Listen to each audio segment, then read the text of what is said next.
Break news చూస్తున్న ఆత్మహత్య యత్నం చేసిన హోంగార్డ్ రవీందర్ మృతి చెందాడు. అపోలో డిఆర్డీఓ ఆసుపత్రిలో చికిత్స పొందుతూ మరణించాడు. మృతదేహాన్ని ఉస్మానియా మార్చురికి తరలించారు. సకాలంలో జీతం అందక బ్యాంకు ఈఎంఐ చెల్లింపు ఆలస్యమైందన్న మనస్తత్వంతో అధికారుల ముందే ఒంటిపై పెట్రోల్ పోసుకుని రవీందర్ నిప్పంటించుకున్నాడు. ఈ ఘటన షాయినాయత్ గంజ్ పోలీస్ స్టేషన్ పరిధిలో మంగళవారం చోటు చేసుకుంది.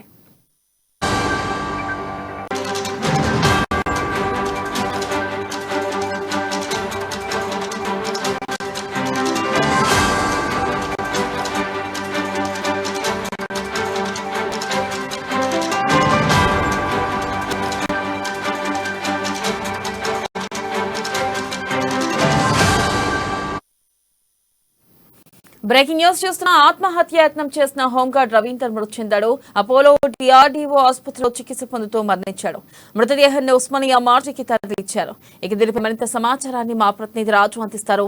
రాజు, వెన్నెల కంచన్ బాగ్ లోని అపోలో డిఆర్డీఓ ఆసుపత్రిలో చికిత్స పొందుతున్నటువంటి హోంగార్డ్ ఈ రోజు తెల్లవారుజామున మృతి చెందడం జరిగింది.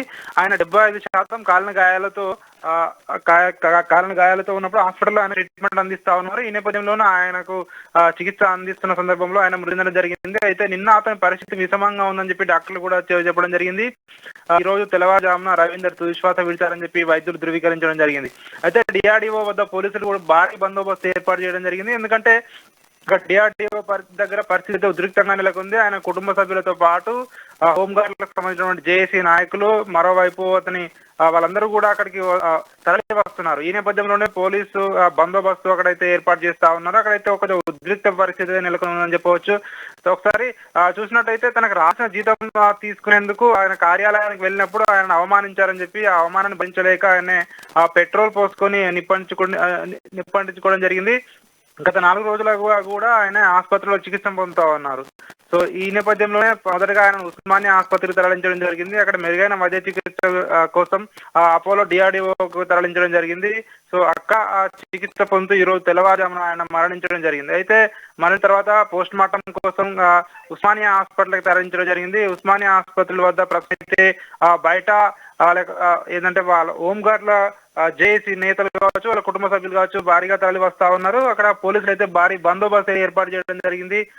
ప్రస్తుతం ఇతను రవీందర్ పాదపర్తి ఉప్పుగూడకు చెందినటువంటి రవీందర్ చాంద్రానగుట్ట ట్రాఫిక్ పిఎస్ లో హోంగార్డ్ గా పనిచేస్తా ఉన్నారు. మంగళవారం 5వ తేదీన గోషామహల్ లో ఏటీఎం కు వెళ్లి అతని బ్యాంక్ ఖాతాను తనిఖీ చేయగా అప్పటికి కూడా అతను జీతం రాలేదని చెప్పి సో అతను వాళ్ళ పై అధికారుల దృష్టి తీసుకెళ్లడంతో వాళ్ళందరూ కూడా అతను అవమానించారని చెప్పే ఉద్దేశంతో ఆయన ఆత్మహత్యానికి ప్రయత్నించడం జరిగింది. ఈ నేపథ్యంలో ఆయన ఈ రోజు తెల్లవారుజామున మరణించడం జరిగింది. మరోవైపు రాజకీయ విమర్శలు కూడా వెలువెత్తా ఉన్నాయి. మరోవైపు రవీంద్ర ఆత్మహత్యాన్ని ఇప్పటికే స్థానిక ఎమ్మెల్యే రాజాసింగ్ దిగ్భ్రాంతి వ్యక్తం చేశాడు. రవీందర్ కుటుంబాన్ని బీఆర్ఎస్ ప్రభుత్వము ఆదుకోవాలని చెప్పి డిమాండ్ చేస్తా ఉన్నారు. మరోవైపు బీఎస్పీ రాష్ట్ర అధ్యక్షుడు ఆర్ఎస్ ప్రవీణ్ కుమార్, అదేవిధంగా కేంద్ర మంత్రి బీజేపీ రాష్ట్ర అధ్యక్షుడు కిషన్ రెడ్డి కూడా ఆసుపత్రికి వెళ్లి రవీందర్ కుటుంబ సభ్యులను కూడా పరామర్శించారు. అయితే హోంగార్డుల కనీస హక్కులు కూడా తెలంగాణ ప్రభుత్వంలో కల్పించడం లేదని చెప్పి కూడా చాలా మంది రాజకీయ నేతలు కావచ్చు వీళ్ళందరూ కూడా విమర్శిస్తా ఉన్నారు. బీఆర్ఎస్ ప్రభుత్వం హోంగార్డ్ వ్యవస్థను రెగ్యులరైజ్ కూడా చేయట్లేదని చెప్పి, అదేవిధంగా వాళ్ళందరినీ అవమానిస్తా ఉన్నారు. వాళ్ళందరూ చాలా బాధలు పడుతున్నారని చెప్పి ఇటు ప్రతిపక్ష పార్టీల నేతలు కూడా, మరోవైపు ఇటు హోంగార్డ్ కుటుంబ సభ్యులు కూడా విమర్శలు అయితే ఎదుర్కొంటా ఉన్నారు. అయితే ప్రభుత్వం హామీ ఇచ్చి 5 ఏళ్లు గడుస్తున్న కేసీఆర్ ఇప్పటికీ వాళ్ళకు ఉద్యోగ భద్రత ఏదైతే రెగ్యులరైజ్ చేయాలని చెప్పి కూడా వాళ్ళైతే డిమాండ్ తోటి ఇప్పటికి కూడా వాళ్ళైతే నిరసనలు ధర్నాలు చేస్తున్న పరిస్థితి ఉంది. అయితే మొత్తానికైతే ఉన్నతాధికారుల వేధింపులతోటి ఆత్మహత్య చేసుకోవడం జరిగింది. వాళ్ళ కుటుంబాన్ని అయితే ఆదుకోవాలని చెప్పి కూడా వాళ్ళ హోంగార్డ్ల జేఏసీ నేతలు కూడా వాళ్ళైతే డిమాండ్ చేస్తా ఉన్నారు. Vennela. Right Raju, thank you.